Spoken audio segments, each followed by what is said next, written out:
साल 2000 में एक ऐसा वायरस आया था जो कि पूरे दुनिया को अपने चपेट में ले लिया था। ये कोई इंसानी वायरस नहीं बल्कि कंप्यूटर वायरस की बात हो रही है और इसका जो डैमेज एस्टीमेट कॉस्ट है, कितना का नुकसान हुआ था, वो करीब था 10,000 करोड़ रुपए का पूरे वर्ल्ड में। इस वायरस का नाम था आई लव यू। जी हाँ, ये आई लव यू नाम का वायरस था और ये फैलना शुरू हुआ था ईमेल से। क्या होता है कि मान लो कि आपको एक ईमेल आया है, उसमें टाइटल में लिखा हुआ है आई लव यू और अटैचमेंट में एक लव लेटर है, तो ऑफ कोर्स लोगों का क्यूरियोसिटी जाएगा और कोई भी ओपन करना चाहेगा। तो ऐसे ही कुछ हुआ था साल 2000 में। तो इस वायरस का जो अटैचमेंट है उसको ओपन करने के बाद वो वायरस कंप्यूटर में फैल जाता था और उस कंप्यूटर में जितने भी कॉन्टैक्ट्स होंगे, ईमेल्स होंगे, उन सारे ईमेल्स में ये वायरस फॉरवर्ड हो जाता था अपने आप। और अगर किसी एक पर्सन के कंप्यूटर को ये इफेक्ट किया, उस इंसान के जितने भी कॉन्टैक्ट्स होंगे, ईमेल्स होंगे, सब में फर्दर ये आगे फैल जाएगा। फिर वो ओपन करेगा अटैचमेंट को कि अरे मेरे को कौन आई लव यू बोला।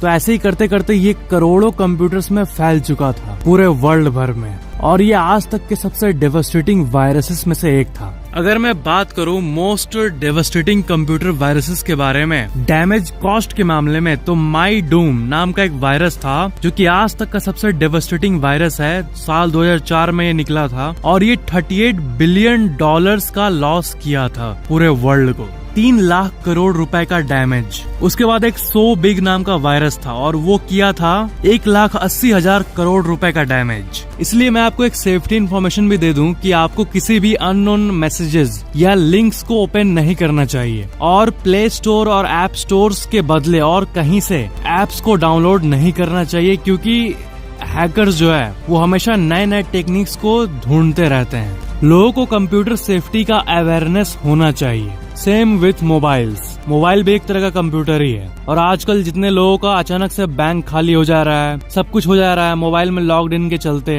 तो इनसे बचने के लिए आपको वही करना चाहिए जो लोग कहते हैं। हमेशा ऑफिशियल सोर्सेस चुनो, अननोन ऐप्स को डाउनलोड मत करो। कोई लॉटरी फॉटरी का मैसेज आए या फिर कॉल आए तो उसको ठीक से सुनाओ पूरा, और अननोन SMS और ईमेल पे क्लिक न। ऐसी कई घटनाएं होती है जिसका हमें एक्सप्लेनेशन पता ही नहीं चलता कभी, जैसे कोई मिस्टीरियस डिसअपियरेंस या फिर किसी अजीब चीज का हो जाना। तो इतिहास में ऐसे कई केसेस हो चुके हैं जिसका कोई एक्सप्लेनेशन नहीं है। उसमें से सबसे इंटरेस्टिंग एक केस है जेम्स बर्न वॉटसन का। इंग्लैंड के वॉर्विकशायर के लेमिंगटन जगह पे ये साल 1873 में एक शू मेकर थे, ठीक है, और ये एकदम इनका एक शू मेकर थे जो शहर में पॉपुलर थे कि कोई भी आपका जूता का काम है तो आप उसी के पास जाओगे, ऐसा रेपुटेशन था उसका। और वो जोशीले टाइप के आदमी थे और वो क्या करते थे कि उनको चैलेंजेस पसंद था। एक नॉर्मल सी लाइफ थी, मतलब ऐसे एक इंसान की होती है। तो क्या हुआ कि 3 सितंबर 1873 को इनके 2 दोस्त थे, बेहरा वाइज और हैमरसन बर्न्स, और ये भी उसी शहर में रहते थे उनके साथ। इन्होंने इनको चैलेंज दिया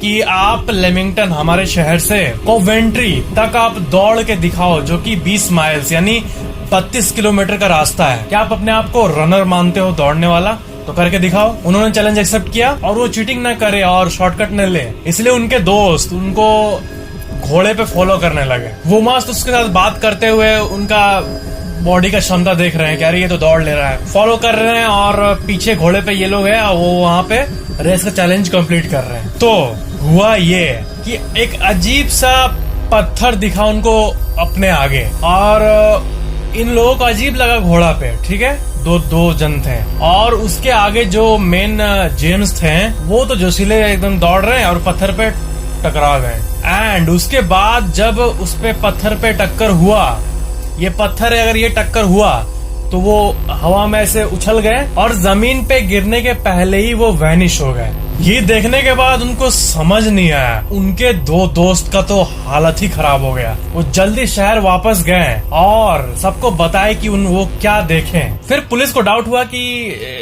हो सकता तुम लोगों ने मर्डर किया होगा, मतलब होता नहीं ऐसा कुछ केस, अथॉरिटीज को ये लगा, बट ऐसा कोई एविडेंस नहीं मिला। उनका कोई मोटिव नहीं था, वो लोग बहुत साल से दोस्त थे और उनके बीच में आपस में कुछ था भी नहीं वैसा कुछ, वो लोग अच्छे दोस्त थे और शहर के सारे लोग बोल रहे थे कि इनका दोस्ती की मिसाल है, ये ऐसा कर ही नहीं सकते और ये जो देखे अपने आंखों से ये सच बोल रहे हैं। और जेम्स उसके बाद कहीं पे मिले भी नहीं। और आज तक पता नहीं चला कि वो कहाँ गायब हो गए। और बहुत सारा थ्योरीज निकाला गया इसके ऊपर कि क्या हुआ। और डॉक्टर मैक्सिमिलियन हर्न एक डॉक्टर थे, उन्होंने ये थ्योरी बनाया कि इस पूरे यूनिवर्स में कई वर्ड्स होते हैं, इन्हें वर्ड स्पॉट ऑफ यूनिवर्सल एथर कहा जाता है। और इनका थ्योरी ये कहता है कि कहीं कहीं जगह पे ये वर्ड्स अपीयर हो जाते हैं रैंडमली कुछ सेकंड के लिए, और अगर कोई भी चीज उस वर्म होल या फिर उस वर्ड को टच कर गया तो वो कहीं और ही टेलीपोर्ट हो जाता है किसी और वर्ल्ड में। और एक दूसरा तरह का वर्ड होता है जिसमें मैटर पूरी तरह डिस्ट्रॉय हो जाता है। ये साइंटिफिक थ्योरी है इसके पीछे। ये जो वर्ड्स होते हैं स्पेस में वो सारे एटम्स को डिस्ट्रॉय करने के कैपेबल होते हैं। बहुत ही गजब बात है। आप मतलब साइंटिफिकली इसको देखें तो बहुत मिस्टीरियस चीजें मौजूद है इस यूनिवर्स में। 1873 में जब ये घटना हुई तब एक बहुत ही फेमस ऑथर ने, जिनका नाम था एम्ब्रोस ग्विनेट बर्स, जो कि बहुत पॉपुलर ऑथर है, गूगल में आप सर्च करोगे तो इनके बारे में कितना कुछ मिल जाएगा। उन्होंने इसी घटना के ऊपर एक किताब लिखा, an unfinished race. And plot twist यहाँ ये आ रहा है कि ये घटना के बारे में लिखने के बाद ये भी डिसअपियर हो गए। इतने बड़े ऑथर जो कि इस घटना के बारे में बताएं वो डिसअपियर हो गए, क्योंकि लोगों को ये लगता है ना कि जिस पत्थर पे टकरा के वो गायब हुए थे शायद उसी के पास ही शायद चले गए होंगे, क्योंकि इनको क्यूरियोसिटी हुआ कि ये क्या है, कैसे गायब हो गए। और शायद उस शू मेकर के साथ साथ ये जो ऑथर थे इनको भी वो वर्ड में भी शक कर लिया होगा। बट इन दोनों के डिसअपियरेंस का कारण कहाँ गए और इनको अब कहीं भी नहीं मिले। ये इतने साल बीत गए बट कहीं भी नहीं मिले, ना कुछ एविडेंस मिला ना कुछ, जो कि यही पॉइंट करता है कि ये एक्चुअली में उस वर्ड में स्टक हो गए थे, उस वार्म होल में। बट रियलिटी कोई नहीं जानता, ये बस थ्योरीज है। बट ये यूनिवर्स सच में अमेजिंग है। इन घटनाओं से हमें यही पता चलता है। वीडियो को लाइक शेयर कमेंट जरूर करना और चैनल को सब्सक्राइब करके बेल आइकन जरूर ऑन कर लेना।